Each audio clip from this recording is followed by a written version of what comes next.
Summertime and the fish are jumping and the cotton is high. Oh, your daddy's rich and your ma is good looking. Oh, hush, little baby, don't you cry. Let the drums roll out, let the trumpet fall, while the people shout, strike up the band. Hear the cymbals ring, all in one and all, for the marshals sing, strike up the band. There is work to be done, there's a war to be won, Come you son of a gun, take your stand. Falling line, ye bow, come along, let's go. Hey, leader, strike up the band.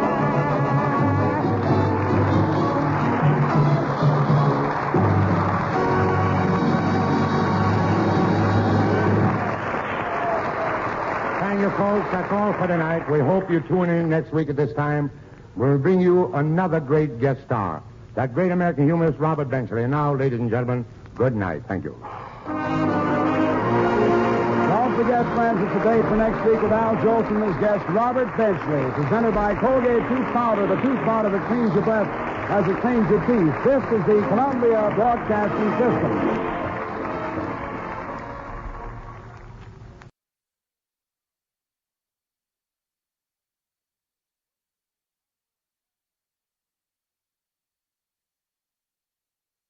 And hope you enjoy that edition of the Al Jolson Show on Joe's Retro Radio.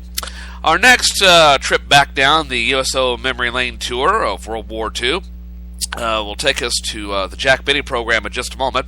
But one more thing about Al Jolson. After a period of inactivity, his stardom returned to the Jolson Story in 1946, where Larry Parks played Jolson, with the singer dubbing for Parks. The formula was repeated in the sequel, Jolson Sings Again, in 1949. In 1950, he again became the first star to entertain GIs on active service in the Korean War, performing 42 shows in 16 days. He died just weeks after returning to the United States, partly owing to the physical exertion of performing. Defense Secretary George Marshall afterward awarded the Medal of Merit to Jolson's family. Now, our second stop on the trip back down memory lane takes us to, of course, one of my biggest influences in radio broadcasting and the entertainment industry in general, and that is the late, great Jack Benny. And the radio show that I've chosen for you was produced on September 13th, 1943, at an undisclosed location near Cairo, Egypt. And this is Jack Benny, who had spent the summer touring Africa for the USO, transcribed from somewhere near Cairo, Egypt, and making use of soldiers to stand in for various cast members. His temporary announcer, Fred, and Jack joke about seeing the sights and doing some tourist shopping in Egypt. Also about the pyramids, Sphinx, mummies, and the like. Larry Adler, proclaimed as the world's greatest harmonica player, joins the chat, which turns to trying to speak the Egyptian language. Larry plays Begin the Beguine. Jack makes time for a sponsor break.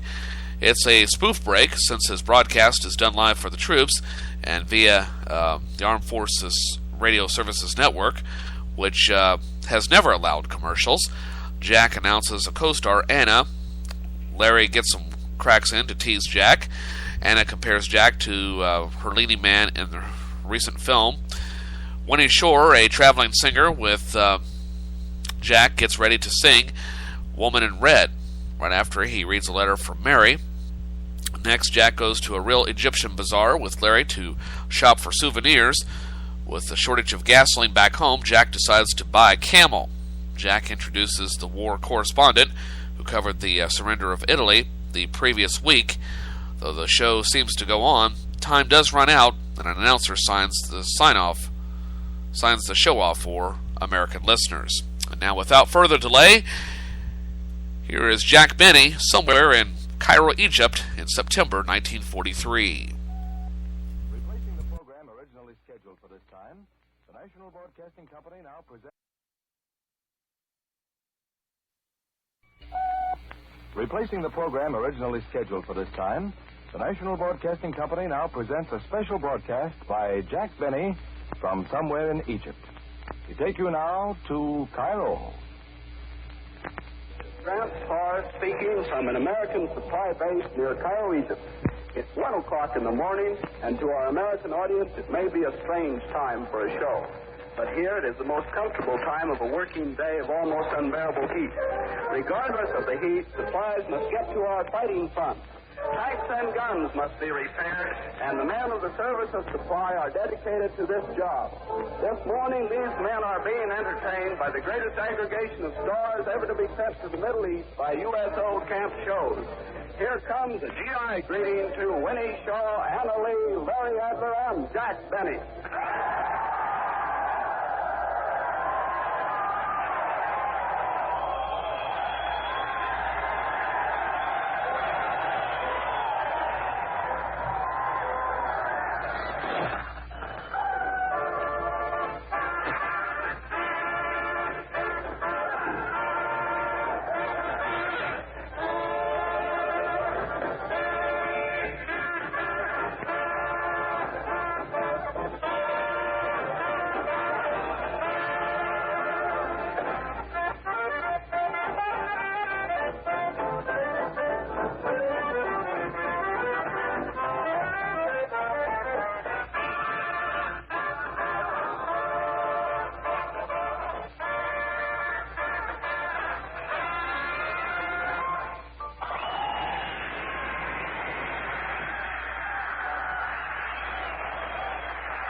Your soldier announcer, Corporal Fred Foy.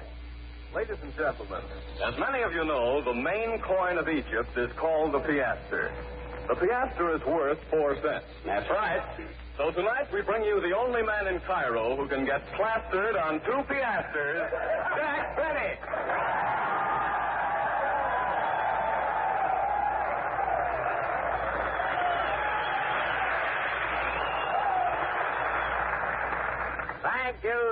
Thank you. Hello again. This is Jack Benny talking from Cairo, Egypt, which is the main oasis between Tel Aviv and Waukegan.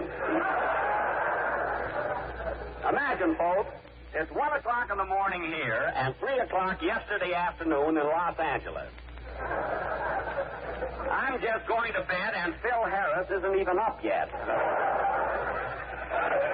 And Fred, you're wrong about your introduction. I didn't get plastered on 2 piasters, or even 4 piasters. Then what were you doing on the banks of the Nile last night, stabbing yourself in the chest with a snake?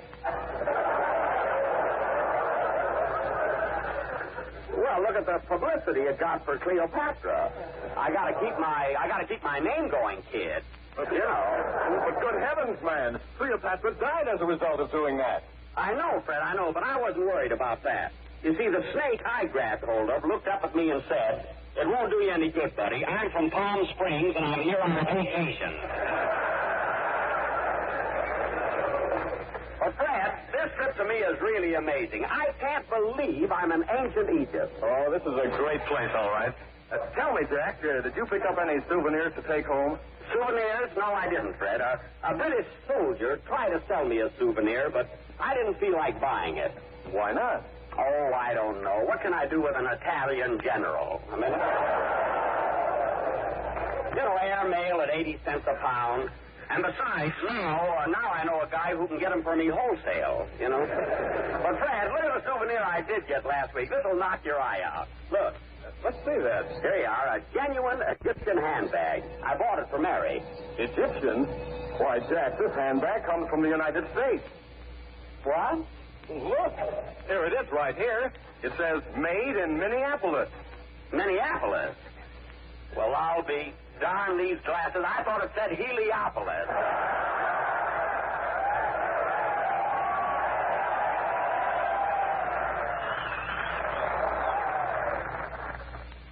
Oh, well, another day, another fiasco. But, Fred, I really had a great time here in Egypt. I've seen the pyramids and the Sphinx and the Nile. Gosh, imagine seeing the Nile River. I can't believe it. You know, Jack, there's an old saying about that river. He who drinks of the waters of the Nile will return again. I know, Fred, I know. I took a drink of it last night, and I returned a little sooner than I expected.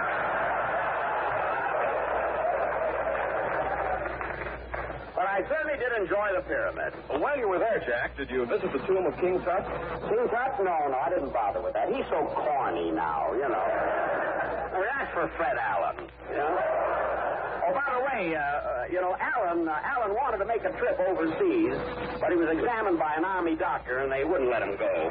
They just put his picture on the bulletin board of every camp, and right under it they wrote, "Don't let this happen to America," you know.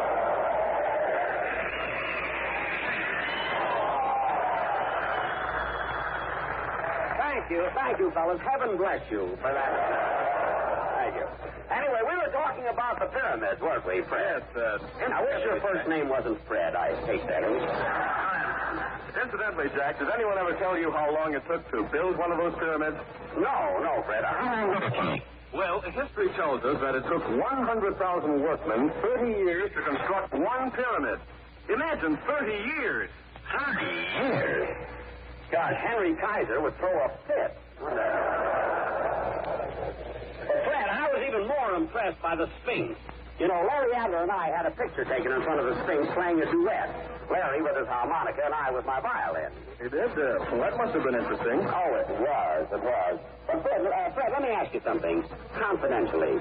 An ancient goddess like the Sphinx wouldn't know a word like phooey, would it? No, of course not. I guess it must have been the wind, I guess. I was worried there for a minute. Oh, hello, Larry. Saida, Jack, Saida.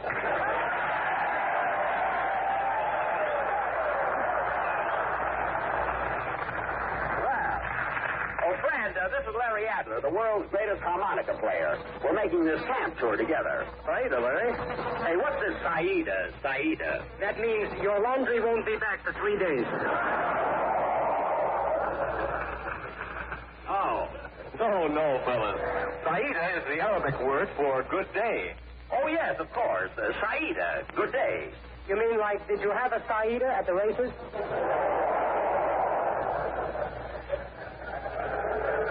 Yes, and I know the answer to that in Arabic, brothers. Shihao by Eid Limihata. That means where's the nearest hot shop? You know, Larry, you ought to stick with me all the time we're in Egypt. I can be of great help because I speak their language fluently. You do, eh? Oh, definitely. I know a lot of words like mafi, bakshi. Oh, really? Tar boot, fuller bruise. Oh, a lot of them. For instance, Larry, and keep this under your fez. If you want to get somewhere with a pretty girl here, you call her over and say, "Ma fiche, Toots." It never fails, you know. As a matter of fact, Jack, my fiche is the one word that makes me homesick to the States. Remember Rudy's Alley when he used to sing it every week? My fiche is your fiche, your fiche is my fiche. He can sing in any language. Oh, wait, Larry, where are you living here in town? Oh, I'm at Shepherd's Hotel. Oh. You know, when I was a kid, I used to read E. Phillips Oppenheim. I was fascinated by those beautiful women, the millionaire bankers, and the royalty you'd meet on the terrace of Shepherd's Hotel. I had to see that for myself. Oh, of course. The Battle of the Terrace. Of course. You never can tell who wins. Jack, where are you living? Me? Well, I wanted to get to know the people of Egypt, you see.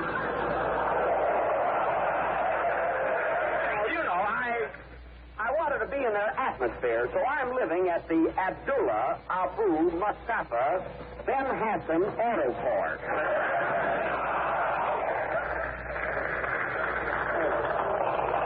I I wanted to live the life of an Egyptian, observe their customs, eat their food, wear their clothes. I returned them, of course.